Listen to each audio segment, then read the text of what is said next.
Early June, 1967. The six-day war in the Middle East between Israel, Egypt, Jordan, and Syria is underway. A spy ship, very lightly armed, but bristling with antennae, steams into the Mediterranean to eavesdrop on the conflict. It is patrolling in international waters off the Egyptian coast.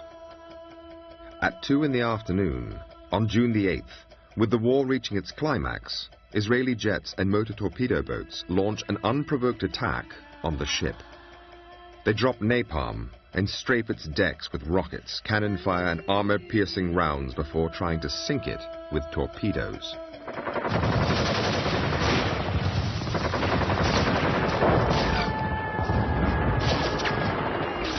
We had no way to defend ourselves, and it was just, we were just slaughtered. And they shot up the life rafts that were put into the water, and they shot the ones that were still on board the ship. Bullet holes, shell holes everywhere, blood. The forecastle, the front part of the ship, was just red with blood.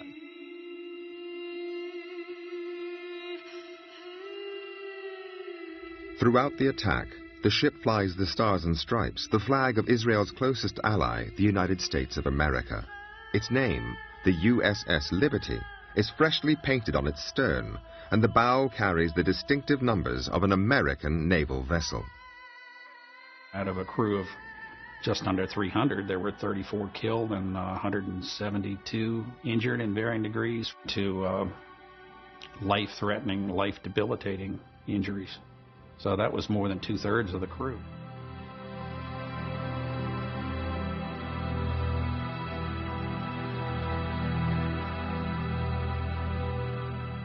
This audio tape, which has never been broadcast before, was recorded in real time by the Israeli military during the assault.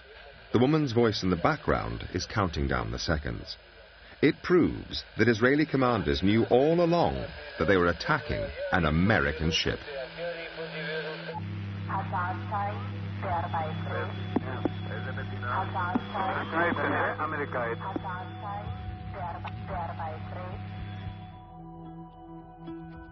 For the first time, this and other evidence allows us to reveal the true story of what happened that day and what came after.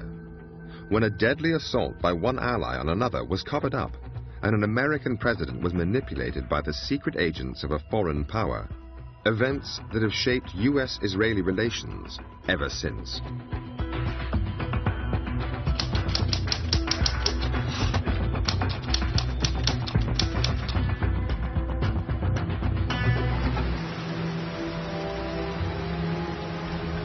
The United States Navy Memorial in Washington, D.C., June the 8th, 2014.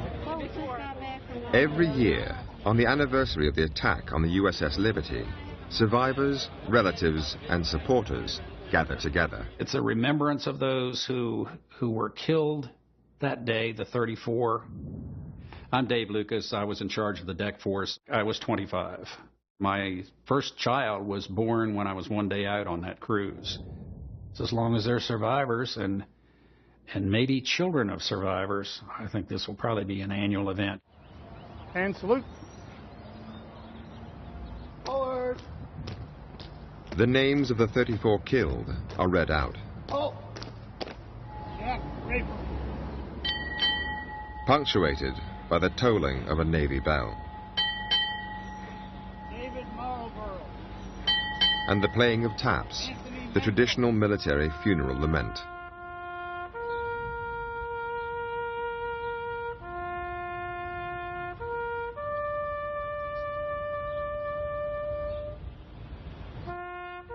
It's important to not forget what happened and to continue to try to find out why it happened and who made it happen. In the summer of 1967, America was in turmoil. An incendiary mixture of racial discrimination and extreme poverty exploded into a summer of rioting in cities across the country. But one issue dominated.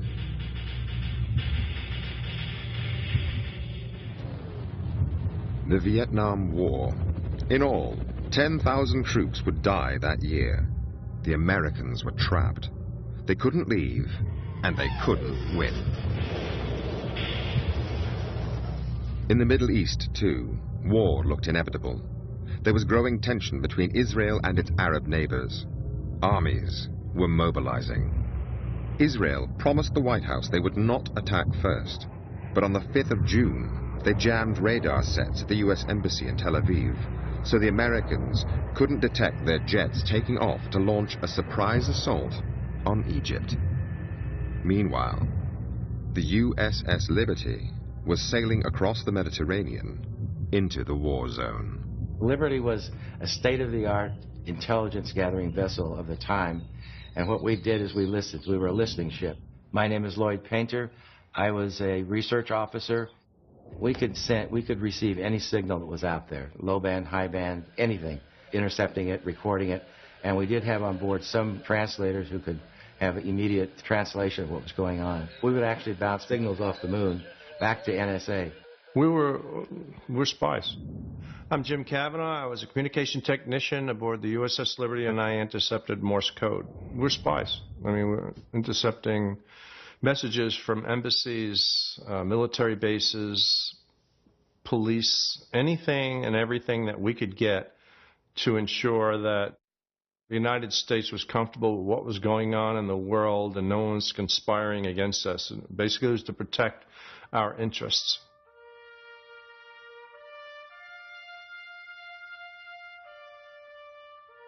This was the Cold War. American President Lyndon Johnson knew that the Russians already had substantial military influence in Egypt. He needed to find out what they were going to do next, to make sure that a local conflict did not become a world war, with the USA backing Israel and Russia siding with the Arab cause. I was assigned as a Russian linguist aboard the ship. I'm Bryce Lockwood, United States Marine Corps, retired. The Israelis. Our primary purpose was to intercept communications of the Russian spy aircraft as it were at Alexandria, Egypt, and that was our job, was to find them. We were not targeted against the Israelis. Life was very relaxing. One of the nice things about the Liberty is we had air conditioning because we had communications equipment, so we were cool in the hot days. It was a very laid-back, very clean ship. It was spotless. The morale was pretty high, I mean very high. By the time the Liberty arrived off the coast of Egypt on the 8th of June, the war had just 2 days left to run. Israel had seized the old city of Jerusalem, the West Bank, and the Gaza Strip. Jordanian forces were beaten, and Egypt was conceding defeat. Only Syria held out. The airwaves were dead. The only voices we did get were those of Israeli or Hebrew, was what we were hearing. My name is Bob Wilson. I worked for NSA on June the 8th, 1967, when what we were trying to monitor, find something coming from the direction of Egypt. There just was nothing. They owned the skies and the ground and everything. I don't think there was anything moving at that time that they didn't know about. I was listening to the chatter the night before. They knew it was an American ship that came into the area. They knew who we were. 5:15 a.m., first light. The ship's log recorded an Israeli photo reconnaissance plane flying over the Liberty. It was easily identifiable as a NOR-Atlas aircraft, and those are photo reconnaissance aircraft. Israeli records obtained by Al Jazeera show that their reconnaissance plane reported the Liberty as an American spy ship, hull number GTR-5. Well, I was on the bridge. I'm John Scott. I was the damage control officer. And it circled the ship kind of in a broad circle and headed back towards Israel. Israeli planes then continued to fly over the Liberty all morning. And they would do half-moon passes over us, and we saw that they were Israeli. They were slowly lumbering over our ship, and we were waving at them, they were waving at us. They were sophisticated, almost as sophisticated as we were as far as surveillance and technology. They had everything. We supplied them with all the technology. To this day. And I felt that we were in great shape because they knew who we were. They're our friends. We felt safe. Actually, it was a secure feeling to see them. There was one other thing which made the crew feel safe. We had an American flag flying, the standard, and then we put up the holiday colors, which is a huge American flag. And it was a bright sunny day with the wind blowing, I don't know, 5 or 10 knots. The flag was unfurled. You could see it for miles. Meanwhile, Israeli military jets were on their way. On the real-time audio tape, obtained by Al Jazeera, at 1:53 p.m., the pilots asked their base control about the ship.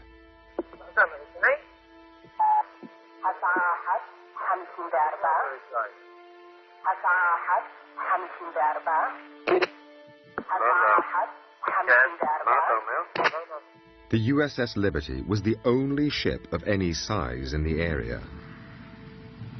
The American Sixth Fleet, including 2 aircraft carriers, was 500 miles away. Oh, it was a great day.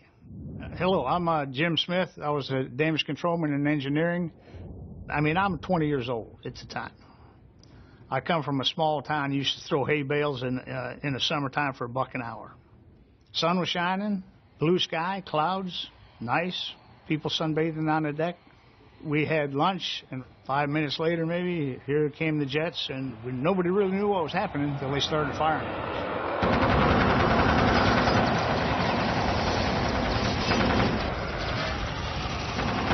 The captain said to me, alert the forward gun mounts, we're under attack. And I tried to raise the 2 sailors in the forward gun mounts. I looked out, and they were blown to pieces by the rocket. When the attack started, and we realized that we needed help, we tried to communicate with the Sixth Fleet. They were jamming both our distress frequencies and our tactical frequencies. The tactical frequencies is all right, but the international distress frequencies is a violation of international law to jam them, and the Israelis were jamming them. And we could not get a signal across.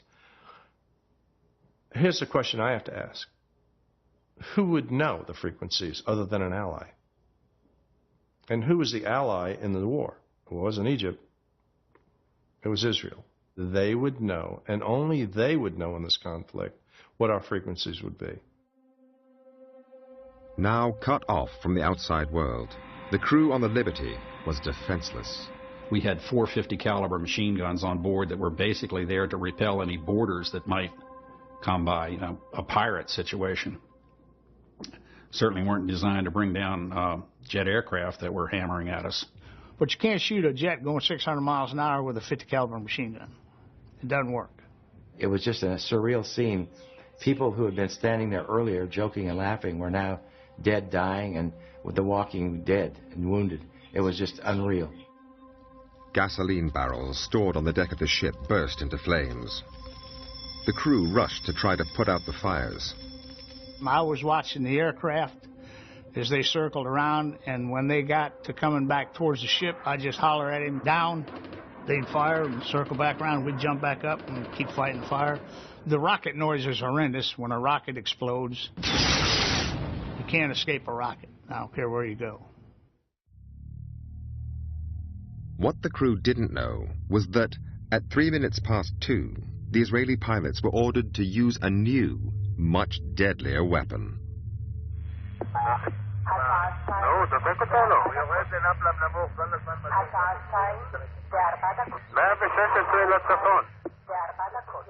The biggest problem, I guess, from that was the napalm, which they dropped from the airplane. The napalm had burned, scorched almost the entire front part of the ship, the bridge area. The whole top side of the ship had been set on fire, and it was all charred. It was no longer navy gray. You have to stop the fires to stop the flooding to keep that ship afloat. That's your home. You got nowhere else to go. You can't pack up and go down the road because there is no down the road. Up above, the Israeli military argued about what should happen next and who should sink the Liberty.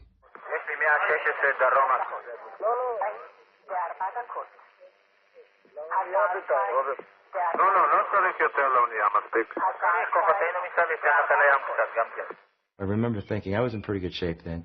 I said, I think I could swim it to the shore. And then I thought sharks. And I thought a lot of things, all quickly, you know.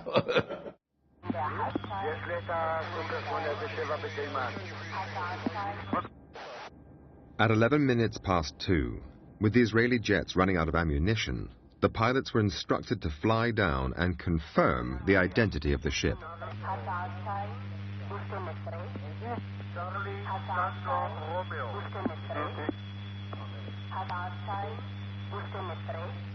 It was now 12 minutes past 2, and the Israeli control tower knew for certain this was an American ship, the same one its forces had first identified at 5:15 a.m. that morning, and then buzzed again during 7 additional reconnaissance flights throughout the day.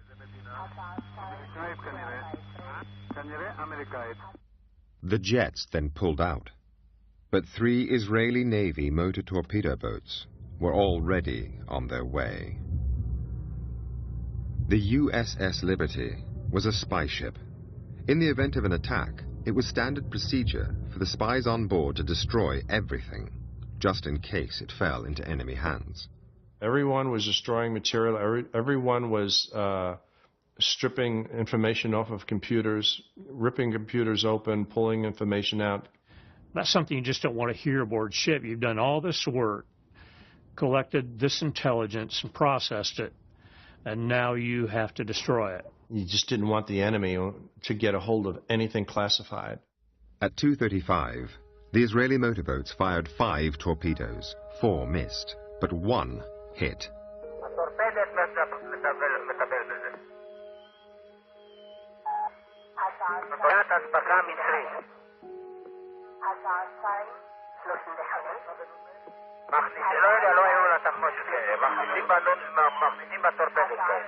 It had been over 9 hours since the Israeli military first identified the Liberty.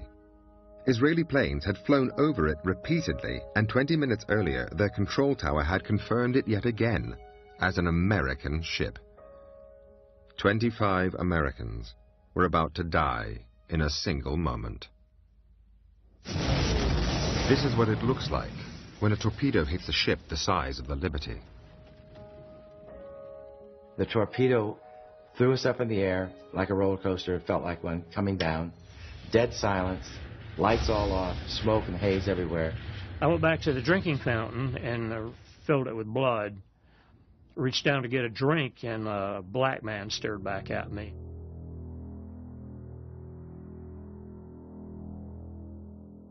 And when it fell back to get right, it just kept getting wrong. Kept sinking and sinking and sinking. We just waited, all of us waited, thinking that this was it. We're going down. And I figured that was the end of life for me. The torpedo had blown a huge hole in the hull, 39 feet by 24, killing 25 Americans in a single hit. The torpedo hit the room that I was in, and it was just luck. This guy died, this one lived, that guy died. It was how much shrapnel was coming in your direction. You know, the old-fashioned typewriters, I had the letter H sticking out of my left foot. I had, 80 pieces of shrapnel in my lower extremities, and the place filled up with water that fast. Totally black, totally filled with powder and oil. It was like you were gagging, and you only had about 8 or 10 inches of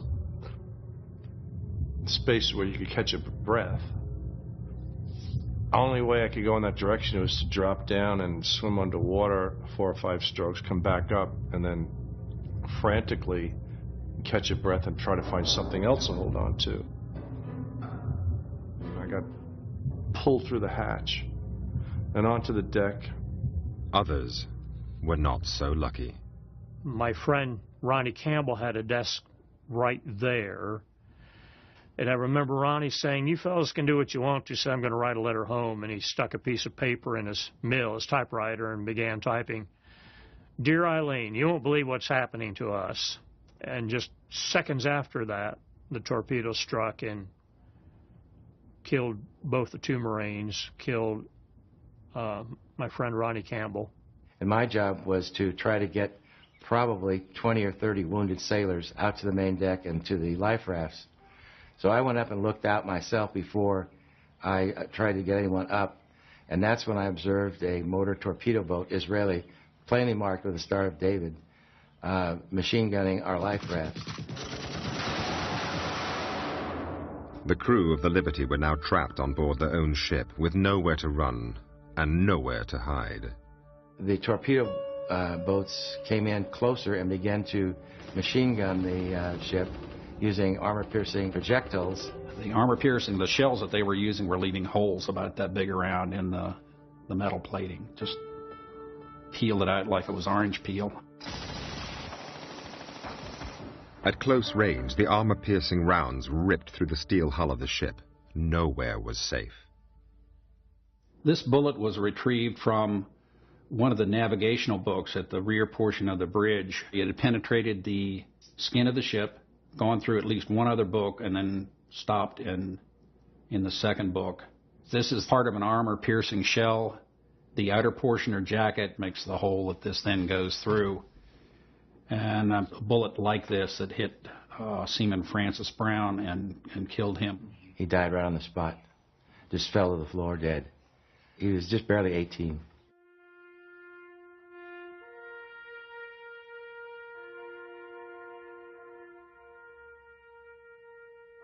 There weren't enough helmets to go around for everyone. It was like sitting in a cardboard box and having somebody shoot through it. The bullets were just coming everywhere.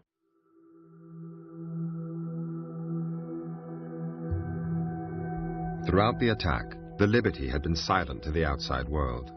All its aerials were either smashed or jammed. We had one whip antenna which hadn't worked the entire cruise, and it had a bullet hole in it.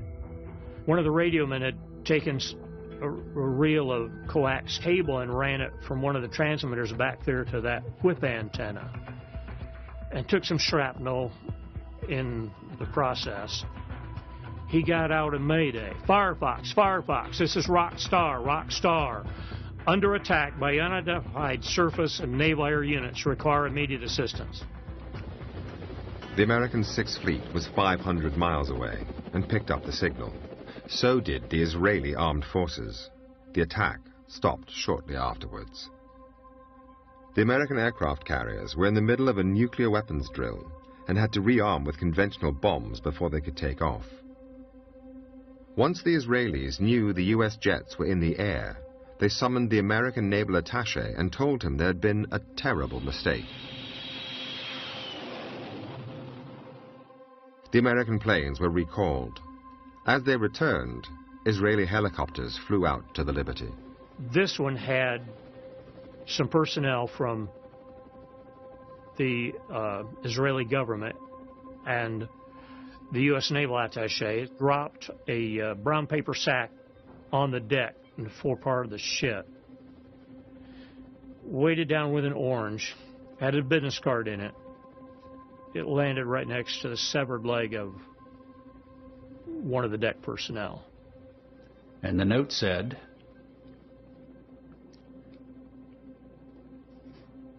"Do you have casualties?" Pretty obvious that there were casualties. I mean, there's still body parts and blood streaming down the bulkheads. So his message, "Do you have casualties?" was kind of out of place. One of the sailors carried that sack back to the captain, and the captain took out the note and read it, looked up at the helicopter, and popped the social finger at him.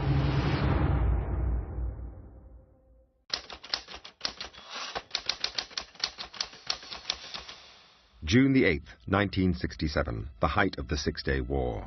The USS Liberty, an American spy ship, had just been attacked by Israeli jets and torpedo boats while in international waters off Egypt. Badly damaged, 2/3 of its crew were dead or wounded.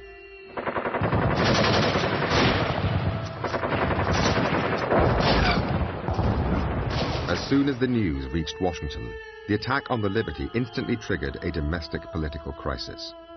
According to documents released under the Freedom of Information Act, one solution suggested in American government circles was to sink the Liberty so journalists could not photograph it and inflame public opinion against the Israelis.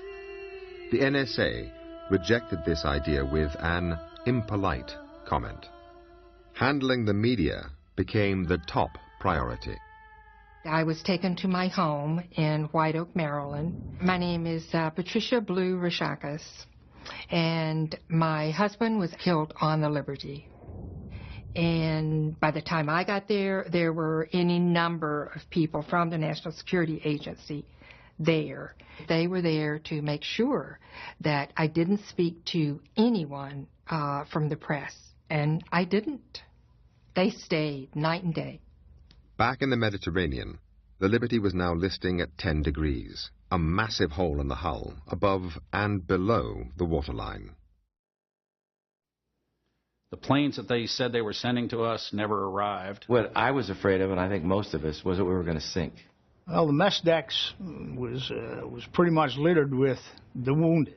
It looks like something out of a horror movie, with people standing around or lying, wounded and dead and stunned, the heads missing, parts of their bodies. The Liberty had only one doctor on board, with very limited medical resources.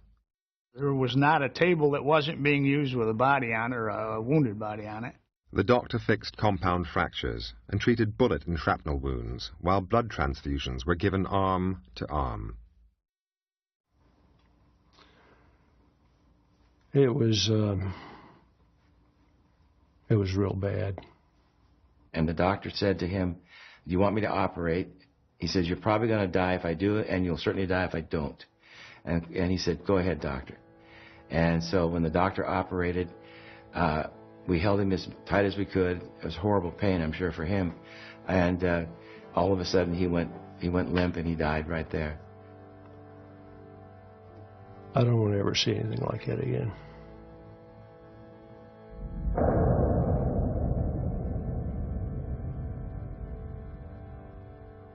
Captain McGonigal received a pretty bad leg injury, lost a lot of blood. He was navigating by the stars. We had a little bit of power and tons of water in our belly, which meant the ship waved back and forth all night long. The next day, American ships arrived to take the injured and the dead off the Liberty. The American government now made sure that no journalists could get anywhere near the crew. When they took the severely wounded to various parts, they actually posted guards on their rooms so that no one could be interviewed by the press. The total press blackout was in effect. Back in Washington, the government ensured there was little information for the press, while politics went on behind closed doors. I was told to go up urgently to the 7th floor. Well, my name is Bill Woolley. I was in charge of the Arab-Israel desk. Sit in because the Secretary of State himself, Dean Rusk, had summoned Ambassador Harman of Israel to come in urgently.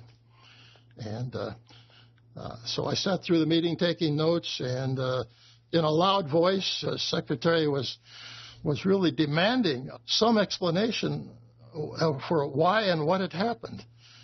The ambassador himself seemed to be ignorant of the incident. He immediately said, "I can't believe what you're telling me. It would be impossible. It would be unheard of." It was especially tough for Lyndon Johnson, to date the most pro-Israeli American president in history. Johnson was in a very tough mood. I'm Tom Hughes. I was director in the State Department, director of intelligence and research at the time of the Liberty incident in '67.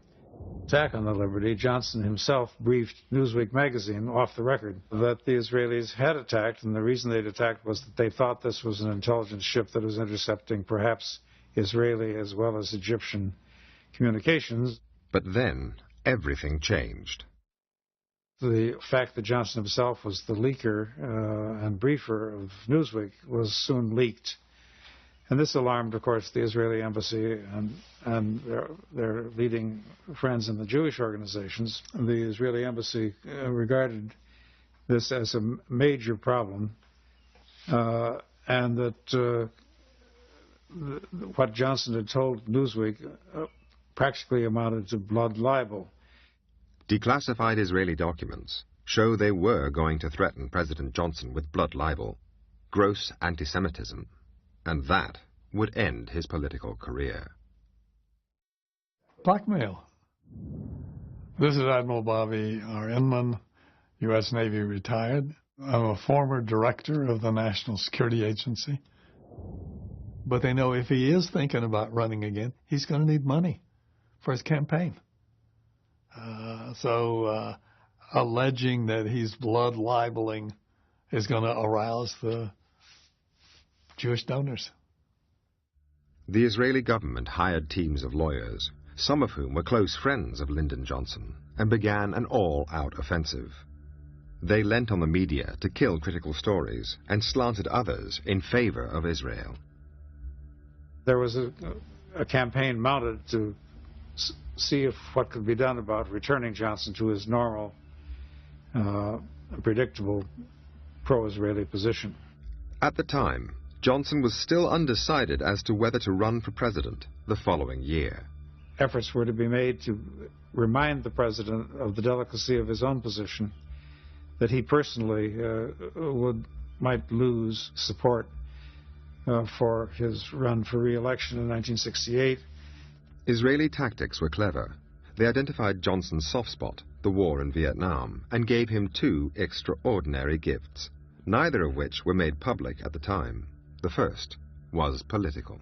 One of Johnson's complaints about Israel was that many of the Jewish organizations and the heads of leaders in the Jewish community were opposing him on Vietnam, and they were suddenly becoming more silent on Vietnam as the Liberty crisis moved. So he also knew that there was a move back in his favor if he was moderate on Israel.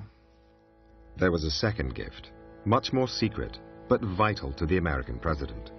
The dreadful death toll in Vietnam was dominating the domestic news agenda. The North Vietnamese had Russian surface-to-air missiles, which were bringing down American aircraft on a daily basis. The American military attaché in Israel got a surprise visit from a senior Israeli intelligence officer.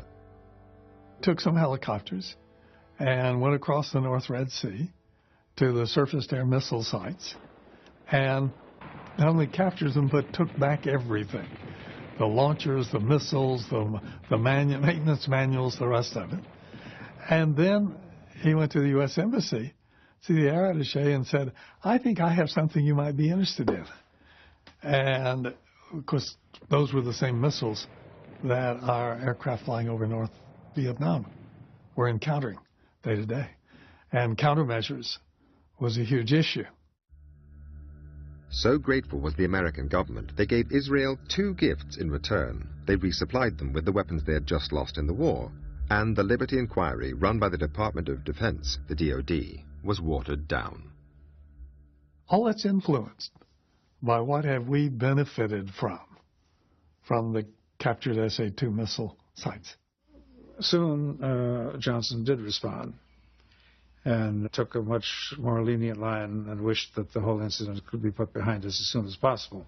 Johnson's softer approach to Israel was immediately reflected in the American Navy inquiry, which was now underway on board the Liberty. We began to realize that a cover-up was descending upon us. A lot of people that were in a key position to offer testimony were not given that opportunity. I testified to the machine gunning of life rafts, to the captain's state of mind, and it was that those two issues in particular were totally omitted. Lloyd Painter was not the only officer to have his testimony ignored. I saw what looked like unburned Vaseline, and I scraped a little bit of it off and put it in the jar and sealed the cap on. And I presented it to the Court of Inquiry, and that's the last I saw of that jar. There was no mention of napalm, and I'm sure that's what it was. They didn't want to hear any of that. I didn't know that at the time. I didn't know it till many months later that none of that had been recorded. Looking back on it, it was a total sham. The U.S. Court of Inquiry reported in just 20 days. It was a rush job, full of spelling mistakes, much key evidence ignored, no Israelis interviewed, and it exonerated them from blame. I read the Court of Inquiry and realized that my statements had been stricken from the record and never recorded. So I knew then for certain that the cover-up was massive. The Israelis then rushed out their own report, which concluded that the whole affair was a series of mistakes and that no one was to blame. The only dissenting voice was that of the Israeli ambassador in Washington. he sent a secret telegram back home arguing that Israel was clearly guilty. He cited the audio tape of the attack, the existence of which was known to top Israeli officials, and mentioned the crucial 20-minute gap that followed the Liberty's identification and the launch of the torpedoes against her. He said they should own up to what they had done and put the guilty on trial. His advice was ignored. The focus now was to repair the damage to American-Israeli relations.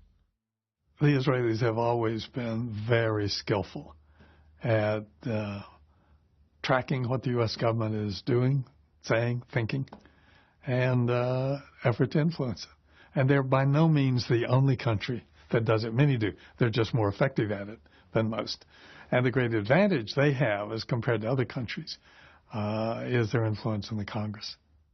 Around the time of the attack, the Washington Post had noted that the Jewish lobby could help determine the outcome of 169 of the 270 electoral votes needed to win the White House. The big emotive words about the attack disappeared from press releases at the Pentagon, and a much more bland and neutral sounding discourse occurred. And this was true of the private briefings that official people in the Pentagon made about the incident.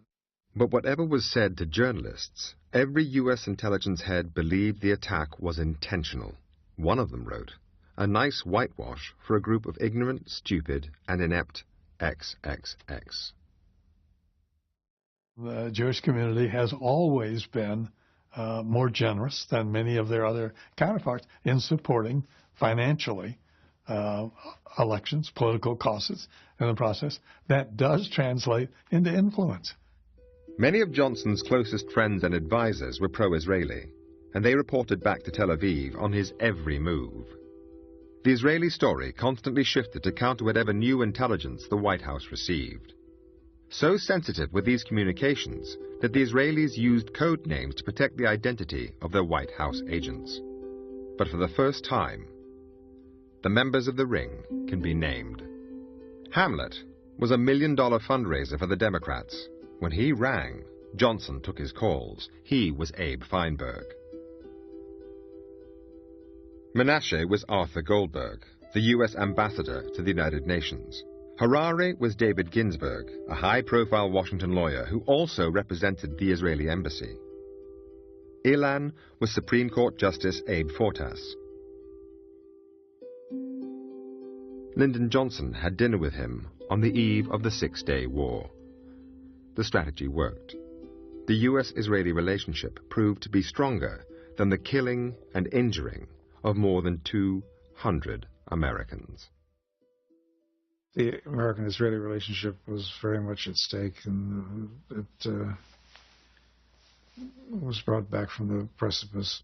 The crucial intelligence came from the U.S. ambassador to the United Nations, Arthur Goldberg. He warned Tel Aviv that the United States had the audio tape which revealed Israeli pilots knew it was an American ship before they attacked. The tape was quietly buried. I think a conscious decision was made to sweep it under the rug, to put it behind. My reading is that the U.S. government had made a decision to accept the apology and reject the rationale, but don't push it further. With the politics sorted, the only remaining issue was the fate of the USS Liberty, badly damaged and now in Malta for extensive repairs. The torpedo hole was massive and was revealed to be much bigger once they got the ship into dry dock and drained it of water. The sealed compartment was a water-filled tomb, full of bodies, body parts, and top-secret equipment. You could smell death and you could smell oil. That's what I remember. As soon as the air hit the bodies, they began to deteriorate rapidly. You do what you have to do. They were your shipmates. Still are. The Navy was more concerned with equipment parts than they were body parts. But when I went down, I knew that you couldn't separate the two. We had to start shoveling up the parts, 168 bags worth. Elsewhere, the makeup artists were getting to work. We were in the dry dock about 6 weeks. And 300 Maltese workers. They're working 2 shifts a day, and I think 7 days a week to try. They were cutting out the shell holes, welding plates over that, and fabricating metal to cover the torpedo hole. And then in one day, they painted the entire ship. We looked like nothing ever happened. We took it across the Atlantic. It was like being in a cemetery. But when we pulled into port, we looked good. This press and everything were there. And we looked like basically nothing really happened. So it was great for the press to downplay what really happened to us. While the survivors met the widows and friends, the 168 bags of body parts and top-secret equipment were quietly taken to an incinerator and burnt. A year later, and the Liberty Captain William McGonigal was given the Medal of Honor, America's highest award for gallantry.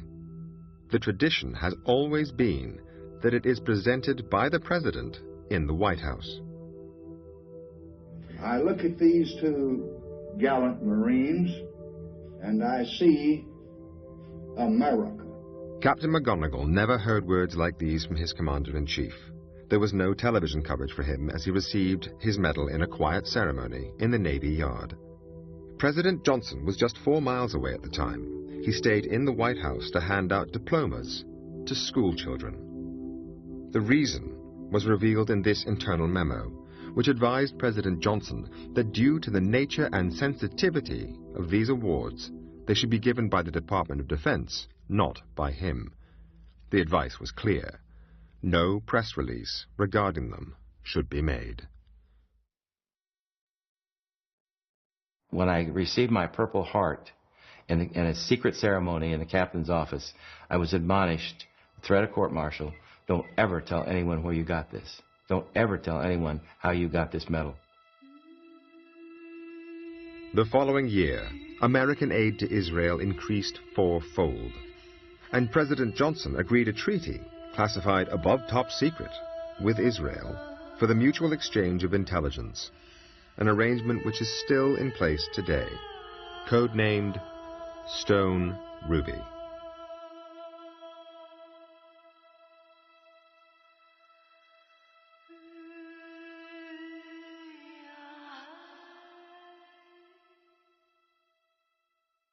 One of the things that bothers me is there wasn't a nice explanation of what went on. No one wants to talk about the why. The big secret the Israelis wanted to protect was their next move. They had told the Americans that this was to be a limited war and not a land grab.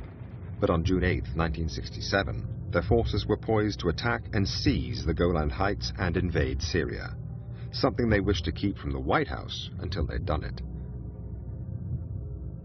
Successive American administrations, both Republican and Democrat, have refused to deal with the Liberty. Even the issue of war crimes against unarmed Americans has never been addressed. There was a war crimes report filed by the Liberty Veterans Association to address the issues of such war crimes as firing on life rafts. That was never answered properly. I don't think it was answered, period. The people who were responsible for attacking the Liberty were, by and large, the military individuals in the war room. I don't know how many, 4, 8, 10. Those are the people who came up with the plan. Those are the individuals who were responsible for the attack. The pilots, the motor torpedo boat personnel, they were ordered. You don't follow orders, go to jail. So they have to follow through. It wasn't the Israeli people who ordered that attack. It wasn't the average Jewish person who ordered that attack. We really need to exonerate the average Jewish person, Israeli, from this and go towards those individuals who are responsible for the attack. No one was really willing to take this on. Not the State Department, the White House, not the Congress. It's in everybody's best interest to just let this go. And that's exactly what they did. But by doing that, they left a lot of pain for the survivors and for the families, because there was a lot of broken families, broken marriages, alcoholism, depression, post-traumatic stress disorder. So those crew members suffered a lot, but so did the families. The hardest part was the reaction of our own government toward us. And we were actually, the fingers were pointed at us. And the Israelis they were never questioned as to why they did it. They only questioned us. The families still want answers from their government, which remains silent. For many, some memories never fade. We had a wonderful time just being together. I met Alan at a party. We spent a lot of time talking throughout the evening, and at the end of the evening, he said to me, "Are you busy tomorrow afternoon?" And I said, "Well, no." And he said, "Do you think we could get married?" Then I was told that he was among the dead. It was absolutely the worst moment of my life. There's not a day that doesn't go by where I don't think about those guys. I mean, I went through hell, but they left the earth.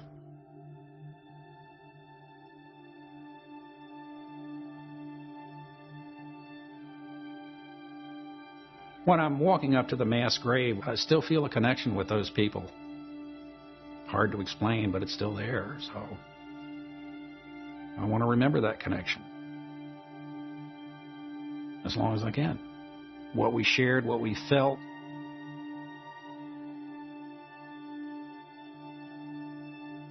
It took 13 years of haggling before both sides finally agreed a compensation deal for the ship. By 1980, the bill plus interest was just over $17 million. Israel offered $6. The Americans accepted, then sold the Liberty for $100,000 scrap. The settlement for the victims was quicker, but many are still unhappy with it today.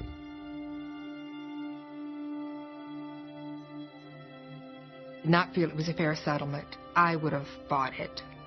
But I was so sad and broken. I just didn't have the energy to take on that fight. And it wasn't a fight that I thought I could win. The State Department were very eager for the survivors to make that settlement. They sent a check for the amount, and that was that. The American government came up with a formula for the Israelis to compensate the widows and children for their loss. This included a payment for shock and mental anguish. The widows got $25,000, with $10,000 for each of their children over 5. An American government lawyer doubted that children under 5 could sufficiently comprehend the event to suffer shock and grief.